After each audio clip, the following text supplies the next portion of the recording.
আপনার কাছে এই বিদেশি টাকাটা কিভাবে আসলো? ভালো আছেন আপনি? যে আপনার যে চুল মোজ দাড়িগুলা বড় হয়ে গেছে, তারপরে জামা কাপড় মধ্যে ময়লা হয়ে গেছে, এগুলা পরিষ্কার করে দিলে ভালো হয় না? পরিষ্কার করবেন?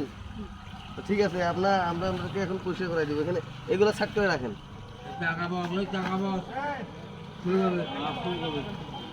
এগুলো এখানে রাখেন। হ্যাঁ,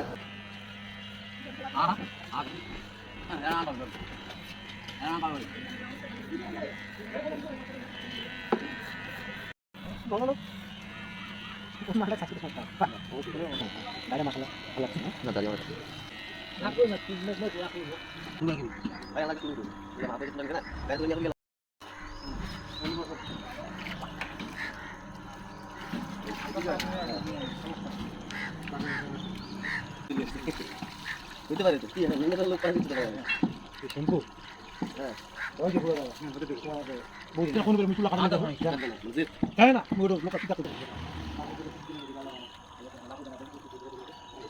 চাচা, আপনি কি আবার ইন্ডিয়া থেকে আসতেন নাকি? হ্যাঁ, বরিশাল। ওয়াও,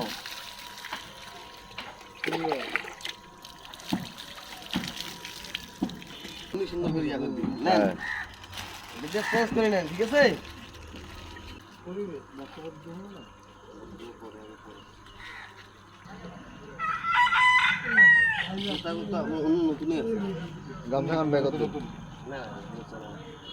চাচা, এই যে আপনাকে যে আমরা পরিষ্কার পরিচ্ছন্নতা করাইলাম, এখন আপনার অনুভূতিটা কেমন হচ্ছে বলেন তো একটু? আসলে ভালোই লাগছে। হ্যাঁ, দিন পর একটু আগেই তো আপনি অপরিষ্কার ছিলেন, এখন কথা শুনে লাগতেছে না? পাগল ছাগল বলে কি গাড়িতে উঠায় না, মানে কি খাবারও দেয় না? সম্পূর্ণ আমরা আমাদের টিম দেবীগঞ্জ সেবা ফাউন্ডেশনের পক্ষ থেকে দিছি। আমরা এই ধরনের ব্যক্তিদের এই ধরনের কাজগুলো করি। আপনারা সবাই আমাদের পাশে দাঁড়ান। আমরা হয়তো আগামীতে শুধু দেবীগঞ্জ পঞ্চায়েত জেলার মধ্যে না, পঞ্চায়েত জেলার বাইরেও সারা বাংলাদেশে এরকম কাজ করতে পারি। আপনারা দোয়া করবেন এবং সামনের দিকে আমাদের এগিয়ে যেতে পারি। এইসব অসহায় মানুষদের, ভাবেগুলো মানুষদের, ভাষণ ব্যক্তিদের আমরা হাতে এই কাজগুলো করতে পারি। আপনারা সবাই আমাদের দোয়া করবেন। আমরা এখন দেখতেছি ওনার এনআইডি কার্ড আছে কিনা, ঠিক আছে? উনি তো হয়তো বা ইন্ডিয়া থেকেও আসতে পারে, কারণ বর্তমান ইন্ডিয়া থেকে দেখেন রহস্যজনক একটি টাকা। এটা তো সুদূর কাতার নাকি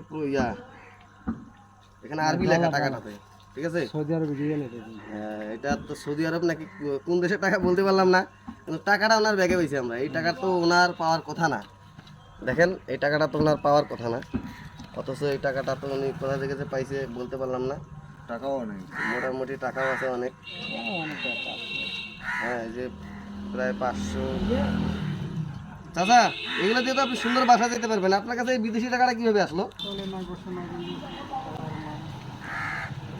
এই নেন টাকা, আপনার টাকাগুলা। এই যে আপনার টাকা আপনার কাছেই আছে। হ্যাঁ, এই যে আপনার টাকা আপনাকে আমরা দিয়ে দিলাম। হ্যাঁ, আপনার টাকা আপনি রাখেন। তাহলে ভিডিওর মাধ্যমে যদি আপনার ছেলে মেয়ে কিংবা আপনার পরিবার যদি আমাদের মাধ্যমে, ভিডিওর মাধ্যমে যদি পায়, তাহলে আপনি কি তাদের বাসা যাবেন নাকি রাগ করে চলে আসতেন? না, রাগারাগি না। আমি তো আসলে সুস্থ ছিলাম না। এখন সুস্থ তো নাকি? না, এখনও সুস্থ না। নিজে তো হাঁটতে চলতে অনেক সমস্যা। এবার ভিতরে ও, তা ঠিক আছে। হ্যাঁ।